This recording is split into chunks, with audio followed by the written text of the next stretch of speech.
It began with a whisper among scientists, a concern buried in research papers and quiet discussions. The sun was changing, not exploding, not burning out, just weakening.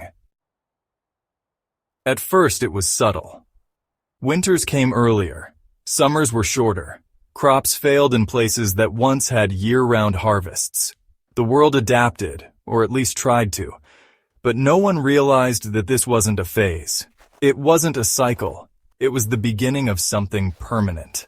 Then, the real cold came. Within a decade, the planet's temperature dropped 10 degrees worldwide. Coastal cities saw their harbors freeze solid. Rivers turned to ice highways. Snowstorms raged in places that had never seen snow before. Crops that once fed millions simply refused to grow. Governments panicked. The global food supply collapsed overnight. Nations turned against each other, hoarding what little warmth and food remained. The equator became the last habitable zone, but there wasn't enough space for everyone. And then war broke out.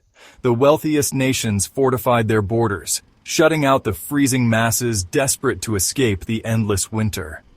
Cities once filled with life became frozen graveyards, skyscrapers buried under ice, their glass shattering from the sheer cold. Survival wasn't about weapons anymore. It was about heat. Those with access to geothermal energy became the last strongholds of civilization. Underground bunkers, once built for nuclear war, became the new capitals of the world. Scientists in these facilities worked desperately to restart the planet's atmosphere, to create artificial suns, to survive the deep freeze that had no end. But for most people, life was different now. Imagine waking up in darkness, huddled with your family around a dying fire. Your breath hangs in the air like smoke. Food is scarce, and every journey outside is a gamble between finding supplies or freezing to death. You haven't seen the sun in weeks. You wonder if you ever will again. The oceans, once teeming with life, froze over. Entire continents became uninhabitable wastelands. The last ships tried to push through ice-choked waters, seeking any place that wasn't buried beneath snow. And then, the unthinkable happened. The atmosphere itself began to change. Carbon levels, once responsible for warming the Earth, were disappearing. Oxygen levels plummeted as plant life struggled to survive in the endless frost. The Earth wasn't just cold, it was suffocating.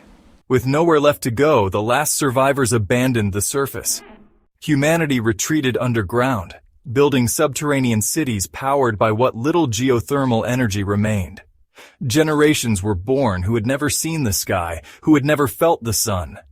But the sun wasn't dead.